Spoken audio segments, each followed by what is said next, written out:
It's easy to build a web page, it's easy to use a theme or a template, but have you done enough to cover off landmarks, HTML heading tags, next generation images, responsive fonts, Aria-labels, and so much more? There are already loads of tools out there. The trouble is, a lot of them require you to stick your URL into a third-party website or install a plugin, or maybe you can only see issues when you're previewing your page. But what if I showed you a way of accessing all of these issues when you're editing with Elementor, and when you fix it when you're editing, it is fixed on your website? It's time for the Page Auditor for Elementor. And this has all been built as a code snippet. Click the link in the video description, copy and paste the code into the code snippets plugin that you can get for free from the WordPress repository. And I want to stress a massive thing. The Page Auditor for Elementor is completely, entirely free for you. It's cost me a heck of a lot of time to get this right, and I hope you appreciate it. By the way, I'm Imran from Web Squadron. Like, subscribe, share, and follow. Sign up to join our channel for exclusive videos. Go and get our courses and guides. And make sure you watch this all the way to the end, because I'm going to work through an example page and help you to understand the issues it's highlighting and how you can fix them. This is the ultimate fix guide for you when you're building with Elementor. Let's get started. Once you've saved and activated the code snippet, you're going to have this audit button, the red one in the bottom right, appear. This will be visible throughout your entire website. However, we have built some checks into here whereby it's only visible if you are an administrator or an editor. However, there may be some admin or editor members that you don't want the audit button to be visible for. So what you got to do is just go down to where you have line 33 and go and stick their email in there. That will now disable the audit button from being visible for them. And I do just want to reassure you that if I go to this test page, we are now logged out of our WordPress website. The audit button is not visible. It's not being loaded. So let me now go into a blank page and show you what the audit button is going to show you. And we're going to work through scenarios like if you've got a header footer template, if you go and add in some text, but you haven't added in some clamp, is it going to alert you? And is it going to guide you as to what to do? And for any of you that are wondering, what is the point of this tool? Why do I need to use it? You don't have to use it. But if you're a veteran or a new web designer, page builder user, this is going to help you to build better. Because now you may have overlooked the main landmark. How many H1 headings have you got?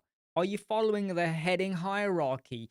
Are you using Aria-labels correctly? What about your color contrast? Now, I'm not trying to force accessibility onto you, and I'm not saying you have to build a certain way, because there is a flag in here that alerts you if you don't have a call to action. You don't have to agree or follow every issue that I flag up here or the tool does, but at least you're informed. Let's jump into that page. We've got a blank page. We're using the Hello theme, Elementor Pro. We have not built out our header footer template. So by default, the Hello theme goes and brings through my WordPress as a header and all rights reserved as a footer. Test is the title of the page. So I haven't added anything in, okay? Imagine this was a complete brand new installation, and you can use this tool on pre-existing websites and pages as well. Let's go and click the audit button. First thing we notice is we get a pop-up pane. I can click the audit button to get rid of it. I can even go and hover over the build audit and I can drag this pane around. By the way, I can also pick up the audit button and move it out the way as well, because maybe it's hiding some elements that you've got on the screen. The other thing you might have noticed is that we got a H1 appear over here. That is in relation to the test. Now, it's all the way over to the right, because by default, that is a full width title. So it's going all the way across, and it is telling me that is a H1 that is added by default when you start off a brand new page. But we're also told about two issues. We're told that there are 4 items on my page where the typography is not using clamp. So for fluid typography responsiveness, I've got text on it that is probably either defaulting to a pixel or an REM, but we're not using clamp. Now, you don't have to go and address that if you don't want, but it's alerting you to it. And if you care about making your websites responsive, this could help you out. And believe me, once you build one thing correctly, like your header or your hero banner or another section, and you start to duplicate those section or flex containers or grid or whatever you're using, because you've accommodated clamp into them, it will follow it throughout your website. So that's issue number one. The second issue, no primary CTA. We don't have a call to action. There's no button. Again, you could ignore that if your intention for this page is not to have a call to action. But what about if you had a contact form? I'll show you that in a moment. So first, let's go and address these problems. Remember, hello, Elementor Pro, and we're just using the default header footers. So if I click this now, it's telling me that I've got 4 items, and it gives me a bit of guidance about, swap your font size for a clamp. Don't forget, I'll pop a link in the video description for our font clamp calculator. There's another code snippet. You could use third-party URLs as well, but this is going to help you to build out your formulas and use them throughout your website. Now, when I hover over each of these, it's going to highlight the culprit. So it's telling me that the div site title is currently 40 pixel. We don't have clamp. That is currently 40 as well. We've not got clamp. Let me just move this slightly out the way. The third one is not actually highlighting anything, but it is still referring to this title over here. This is what happens when you have a brand new page. That is a bit of an anomaly, but please excuse that. And then the fourth one, which is technically really the third one, is now saying that we have a 16 pixel font that has been defaulted for the footer. Now, for anyone that says that looks bigger than 16 pixels, it's because I've zoomed in onto my screen to make things easier for you. But we have some issues we need to address. Now, we could, if we want, go and mess around with our theme, but I'm just showing you from the get-go, this is what you might get. But we are going to sort a lot of this out by actually building out a very quick header footer template, and I'm going to show you what you would see if you were not using the default Elementor layout, because you have default Elementor Canvas, Elementor full width, and then you have the theme. And I'm going to show you, you were to use Canvas, you will actually see other issues pop up. And of course, no primary CTA, and you get a bit of guidance. Now, if you feel like some of this guidance is not enough and you want a little bit more detail, you will have noticed there is an info button over here. When you click that, this pane will appear to my left. And if you click on any of these items, it's going to give you a bit more guidance about what the issue is, how it flags it, how you can test it out for yourself to prove that it does work, and how you can fix it. For instance, if I go to headings content too long, and this is something a lot of people have never considered, your headings should be scannable. If they've got more than 12 words or more than 80 characters, I think that's now going beyond scannable. It now feels like text editor that's been built as a heading. So I will alert you to issues if I find them, and I'll give you some guidance on how to fix it. So let's very quickly add in a heading template and a footer template, and then see what the issues are. I'm going to go to templates, save templates, add a new template, select header, call it header template, and then create a brand new one. I'm not going to use any pre-existing. Hit the plus sign, drop in a container. I'm just going to go for a row, set it to be full width. I'm going to go to the style tab, and I'm going to give this a background color, which is F4, F4, F4, because I'm going to highlight some color contrast issues for you as well. Now into this container, I'm going to drop in an image, and I'm going to select this particular image. Now, please note, there's no alt text, there's no title either, and I'm just going to make it 100 pixels so you can see it. But I'm going to do something that you wouldn't normally do in your header template. I'm going to duplicate this. I'm now going to pick an image that is a JPEG. This one has got a title called resources, but it still does not have alt text. And then I'm going to add in my WordPress menu as well. So we're going to drop that in. I'm going to make sure it's picking up a fake menu. Now I could, if I want, close down and go back into my website. But while we're here, why don't we just click the audit button? And look at what I did. Flex container, background style, 2 images, and then I added in my WordPress menu. And look at how many issues are suddenly to pop up. We are just on the header template. We're not even on the actual page. So we're told a heading is missing, H1. Well, I'm not overly bothered about that because we are on the header template. So I could ignore it, or I could just click that and it hides it out of view. But do you notice the header option is still there? Because it's telling me I found an issue, but I'm going to ignore it because I'm on the header template. And remember when we were on the blank page, there were only 2 items sat here because it only found 2 issues.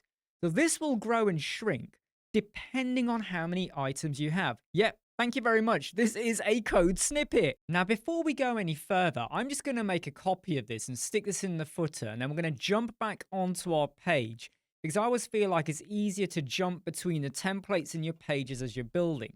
So for simplicity, I'm going to just copy this, go back to my save templates, add a new template. I'm going to select footer, call it footer template. Again, I'm not using any template, and I'm just going to paste this in. So now I have an exact copy of what I had above, and I am now going to publish this, set it to be entire site. So when I now return to my blank page, you can see my header and footer is now visible. I am going to go over to my page settings, and I'm going to hide my title. But while I'm here, I'm going to change my page layout from default to Elementor Canvas. So that now means my header footer is completely invisible. Now I'm just going to add in a blank flexbox container, and into here, I'm going to drop in a heading, which is a H2 heading. Now let's just hit publish. And if I click the audit button, we're going to see loads of issues pop up. Now my recommendation is a lot of this will update real time.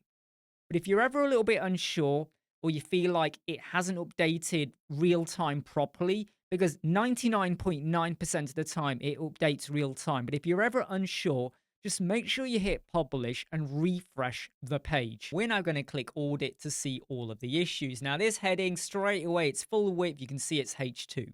I'm just going to make a point because I'm going to edit while we've got the pane open. I'm going to go over to my advanced tab, and I'm going to click align self to be left. You could have made it a custom width as well, but when I do that, can you see now as the H2 has gone right up against the heading? So depending on your layout, if you've got full width, don't be surprised if the HTML tag for your heading is a little bit far to the right. But let's just go through the issues really quickly. The main is missing. That's a landmark. Look, click it. It will tell you more about that. And if you want to learn extra information, click info, main missing, and you're going to get a few more details. This is very, very different from a lot of third-party tools out there where they might say your main is missing, and then it says extra info. You click it, and it gives you this spiel like dissertation about main landmarks and why they're super important. Give me a break. Just tell me what the issue is and how I go about fixing it. The header template is missing. The footer template is missing. Well, we know why. Well, we know why the main header footer is missing, because this is the Elementor default. And you're going to get the same issue with your Elementor full width as well. So very quickly, let's just go back into our page settings, and I'm going to make this be default. And you'll now see that those issues disappeared. But let me just make another point. I'm going to go to the container we have on the page. I'm going to go to my layout, and I'm going to go to additional options. And this is currently set to default. I'm going to go and make it a main, and then I'm going to hit publish, and I'm going to refresh the page. And when I now click audit, it's going to say multiple to for main. Remember, if you're a little bit uncertain, you can read the description you get, but if you want a more detailed one, go and click info, and it's going to basically tell you that you've got two mains. Well, you know what? If I click this, it's now telling me that that is all wrapped. It's all highlighted, because as part of my theme, because I'm using the default layout, it's already got the main there. But then I've gone and added in a container, and inside of there, I've gone and added in the main again. So quite simply, just make sure you've only got one main. So if you ever found this issue where you've got a header, and then you made another container with a header tag, it's going to alert you to them. And the same with the footer as well. I mean, I could, if I want, go and click this, make this be a footer, and it's now going to tell me you got two footers. So you got one over there, but then you've already got it down below as well. Let's just return that container back to default. I'm going to hit publish and refresh. Okay, let's now go into the juicy stuff. So we know that is a H2 heading. So it's telling me you're missing your H1. I would always recommend that every page has a H1. It could be your post title. It could be the shop page name. It could even be a product title. So I'm going to go here, and I'm going to change this to be a H1. Watch that issue. I do that, and the issue has disappeared. Okay, that's gone because we now have our H1, and the option also disappeared over here as well. Don't forget, if you don't want to see them as part of your list, you can untick it and it will disappear. But what if I had another H1? I'm going to duplicate this. Headings, multiple H1. It's telling me you got one there and you got one over there. How to fix? Change the extra H1 to a H2 or maybe a H3. And if I change the second H1 to be a H2, the issue has disappeared. Well, I'm going to duplicate that now, so I've got two H2s. There's no issue. That's kind of allowed. But what if I duplicate again? And this time I go to my H2, or the second one out of the three, and I make this be a H5. Am I going to get an issue? Yes, I'm skipping levels. It's now going to tell me that you've gone from a H2 to a H5. Suggested, change it to a H3. But then it's also going to say, well, if you follow that logic, and this is the really crazy, brilliant bit about this tool, it's going to simulate that you follow the logic. So if you turn that H5 into a H3, but you've still got a H2 below, logic says this needs to become a H4. So it will go H2, H3, H4. But here's what's even better. If this was in a completely brand new section, so let me just show you, I am now going to pick up this H5 and I'm going to pop it into a completely separate section. The issue has not gone up. We've not gone up now from 2 to 3 where we're skipping levels, because H5 sits in its own container. Where in the same container you've got orders being skipped or you've gone backwards, it will alert you and it simulates what you need to do for the next heading in that same container.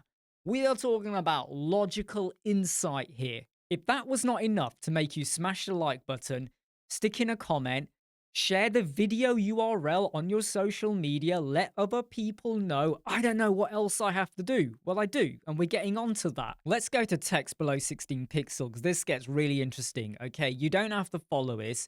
You can go down to 14 pixel if you want, and you're still going to be within accessibility. But if you really want to make the text on your page readable, especially when you get to the mobile, I recommend that you try and make sure you are a minimum of 16. Now, depending on your font family, 15 and 14 can be fine, but as a rule of thumb, try to stay at 16. But I've got a lot of stuff over here where the drop down is only 13 pixel. But look, when I hover, nothing is highlighting. And this is because it's now referring to my nav menu drop down. So I'm going to click on my menu. Remember, this is in the header and the footer template. I'm going to set my layout to be drop down. And if I now expand on that, it's telling me that these are 13 pixels. You're going to say it looks bigger, but it's because I've zoomed in. And if I was to go to my style tab, go down to where I have my drop down and I go to typography, there is no value added there. I'm going to go and add in 16. And you'll now notice that half of those disappeared because we've done it for the header template. We haven't done it for the footer one yet. Now, you might have noticed that when I changed this to be a drop down, the color contrast went from 2 to 3. I can now see that the issue relates to the background color of my drop down. So we got a gray color for the section or the container for the header. And then we got a slightly darker shade of gray for the drop down. So this is why we're getting issues. So let me just address that. I've gone to my toggle button style and I'm going to make it be fully transparent. And can you see loads of the issues disappeared? Let's now have a look at non-modern formats for your images. If you're not using WebP or AVIF and you're using JPEG, PNG, your images might be pretty big. And you can reduce it to 5% of the size by using WebP, AVIF, even smaller. Sometimes your JPEG may already be smaller in terms of file size, so I'll let you subjectively make your own decision on whether you're going to follow this or not. But if I highlight over here, it's telling me that that image, we know that's a JPEG. Remember, we loaded it in intentionally, convert it into a WebP or an IVF, and go and have a look at the Pix Refiner. I'll pop a link for that in the video description as well. If you want to automate converting your images when you load them into your media library or onto your page, or your legacy images on your page, please be careful, make sure you take a backup. This image in the footer is also a JPEG, so go and sort it out. Now, for simplicity, I'm just going to untick that because I intentionally did that, okay? So I don't need to be alerted by it. But I still have another issue over here, which is alt-text description missing. Well, look, now I've got 4 things popping up here. The web Squadron did not have an alt text and it did not have a title either. And that is massively important for screen readers, people that are using technology to read the screen because of visual impairment. If you don't give it an alt text, they're not going to be told what that is, and that is confusing and frustrating, and you are setting yourself up for lots of finger pointing. So let me just click on this image. I'm just going to write site logo, and I'm going to just make sure it's in my title. Now, by default, you should have had a title anyway, but Let's just make sure we pop it in. And I'm going to go over to this image. I've added in a description. Now, we already know about the primary CTA. We are missing that. So into my page, I'm going to drop in a button. And by the way, this does work with version 4 Elementor elements as well. As soon as I added in that button, the CTA has now gone. However, a new issue has popped up. Aria-labels for vague or missing descriptions. So things like click here, read more, see this, they're not very meaningful, especially for screen readers. So let's go and modify that. So I'm going to say click here to see services, and the issue has disappeared. But let me just show you another problem you might have. I'm going to make the background color of this be a very faint gray. We're going to leave the text color of the button as white. I clicked Audit. We've got 3 color contrast issues. The 2 over here, if I highlight, they're over the same button. One is text versus background, and the other is background versus page background. Because a lot of third-party tools out there, they only assess sometimes your button or a link or a header or even an icon for that element against the background, and sometimes you might need to address 2 different color contrast issues. So here we're told that this text is currently 15 pixel because it's the default button size when you drop a button in. The text is FFF white. The background is F4 F4. We know that. But we're now being told you could, if you want, make your text darker, 70 70 70, or you could change your background color, 75 75 75. But below that, we're then told, well, if you don't change that, let's say you left it as a white button and a very faint gray background for your button as well, your button against the page ain't good because your button is F4 F4 F4 and your page is FFF. So you got to change your button background. So I'll tell you what, let's just change the button background and see what happens. So we're going to go 92, 92, 92. Let's go over to our button. And remember, we're editing while we've got the pane open. Let's go to our button background. So I've gone for 9292. So the background versus the page background issue is gone, but we still have an issue with our text. So it still says you're not hitting the ratio, and it is dependent on your font size. Now, if I go over to this button and I go to typography and I make this be a 24, that issue has now disappeared. Because depending on your size of your font, because you have different ratios you must meet, whether you are a normal sized font or if you are a large text. And your large text is going to be anything that is 18.66 or above. So because I've increased the size, we're well within the ratio now. Take that into account, because if I make that be smaller, like if I went for 14, the issue reappears. This is what I mean by helping you to become a better web designer and start to handle or understand things that you probably overlooked. Now let's go and have a look at the one that's been staring in our face for a long time, font size without clamp. I'm just going to change my header template back to be horizontal, and the issue's now gone up to 20 because we've obviously got more items visible on the screen. But you're probably still wondering, where did the 20 come from? That's quite a big number. Let's expand. We are now being told for each of our nav menu items, and as I highlight each of them, you can see them there, we're not using font size clamp. If I scroll down, it's going to tell me I'm not using clamp for my drop down. So whether you're on the tablet, the mobile, or if that was a drop down for the layout of your menu, again, you're not using clamp. I'm told for my H1 heading, I've got 40. I'm not using clamp. I'm not using it H2 for the H3. I'm not using it for the button. And then we go on to all of the other menu items again and the drop downs as well that are inside of there. And you would see if you were viewing the toggle with the drop down. So let's sort a lot of them out. I did mention my font clamp calculator. I've got videos on that, but you can go and create clamp formulas for your different class names, and there's different ways of doing it. I've done one for the medium size, and I've already added it to my site settings. And I'm going to show you how this tool, not this one you're seeing on screen, I'm talking about this tool. And I'm going to show you how, whether you enter in your clamp manually, or if you're relying on some custom CSS somewhere on your website, the tool will handle it. So before we do anything, I'm going to go into my site settings and I'm going to go to custom CSS. And you'll see here, I've already added in a clamp formula for a class name called medium. And if you did watch my video I did about version 4 and version 3 and with regards to global classes and what's coming with Elementor until they give you custom CSS, I might pop a link for that in the video description as well. You can still use class names. The formula will look a little bit different, but it's the same kind of thing. Now I'm going to pick up this clamp formula over here up until the semi-clamp clamp all the way over there. That is saying for my small sized screen, the font will go from 1.19 all the way up until 1.5 when you get to the desktop size that I set. Now I'm going to copy that. Bear in mind, I've got the class name medium. I'm going to go into my WordPress menu, go to the style tab, and I'm going to set up my typography. I'm going to select the pen or pencil formula icon, and I'm going to paste that in. And that has now resized. Bear in mind, it will shrink down when you get to, well, different sizes, because that's how font clamp works. It keeps it nice, fluid, typography shrink and grow. And I'm going to do the same for my drop down as well. So inside of my main menu and my drop down, I've got font clamp formulas. You don't have to use font clamp all the time for your drop down, but it's a handy thing to do if you care about, the fact that mobile phones can be bigger and smaller in terms of screen size.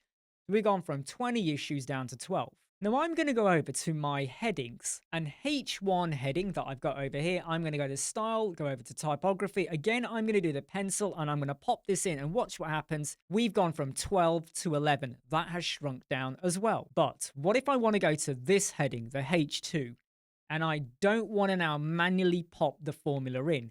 I want to go to the advanced tab and I'm going to add in medium, because we've already got the CSS in our site settings, or it could be somewhere else on our website. When I hit that, the issue has now gone from 11 to 10. We've halved it. We've gone from 20 to 10, just like that. I'm going to do it for my H3 as well. Go to my button, and I'm going to add in the clamp manually there, just to show you it doesn't matter. And you'll now see that we only have 8 issues, because they are referring to the bottom menu that is still sat in the footer where we've not addressed it. And if they were all addressed like that issue's completely gone. But do you notice we have one here for multiple menus share the same Aria label? So when I expand that, it's going to tell me that my menu at the top has the Aria label menu, and the bottom one has got menu as well, because I just duplicated them. The simplest way, and I've just gone into the menu in the footer, is I go to the menu name and I'm going to call it footer menu. And that's all I did. It's still using the same menu, dummy hiking fake one I created in my WordPress website. It's still using that, but we now no longer have that duplicated nav aria label description. Because again, that can be confusing for screen readers. I'm going to get rid of the button so the content no primary CTA issue is flagged again. And instead, I'm going to drop in an Elementor form. We are told that we've got font size without clamp, obviously because we've not styled out the form. But do you notice the CTA issue has disappeared because it understands that your form is like a call to action as well? Let's go over to your H2 heading and let's set the color of that to be faint. And you'll now see we have a color contrast issue highlight. But what about if we're using icons? So let's drop an icon onto the page. Again, I'm going to make it be a light gray, and you'll now see that that is also being flagged up. Let's give it a dark color. Now then, what if that icon was a link? I go and drop in a hashtag, fake link. The CTA is now gone because that could be a CTA. But Aria labels for vague or missing descriptions is now a 1, because basically we've got a link, but there's no description. There's nothing in there to tell the user if they're using a screen reader or something that where that's going to go. And I do give you an example down here for what you could use. So you could, if you want, click link options and go and add in a value here, or you could go to the advanced tab and you could go to attributes there as well. For simplicity, I'm just going to drop it in here. So I've got aria-label with the pipe, CR services, and the vague description has now gone. Now, if I go and add in icon list and I reduce it to 1 item and I go and add a link in here, even though it just says list item, it is a description of some sort and you would probably have something better. We're not getting the Aria label issue. If I return back to my button, we addressed this earlier in the video because we've only got click here. It says that is quite vague. But if I get rid of the text and I just insert an icon into that button, we're still being told there is an issue with that button, even though we got rid of click here, because all we've got is an icon. So again, you would do the same thing.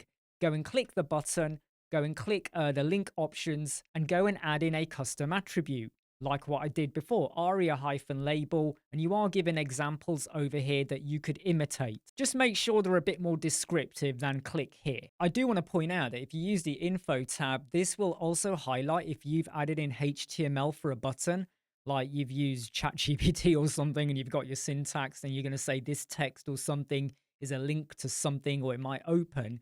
If you have not followed some good standards in terms of setting like the role equals button, or tab index is 0 or 1 or whatever you're going for, it will highlight that for you. So it will alert you to the fact that you might have buttons that, again, are not that great for screen readers, for people to understand. Now, what if you've got a heading that's got loads of words? Because I did mention it earlier. You know, your content is too long. Your text must be, or your heading should be scannable. So I've made my H1 heading be super long.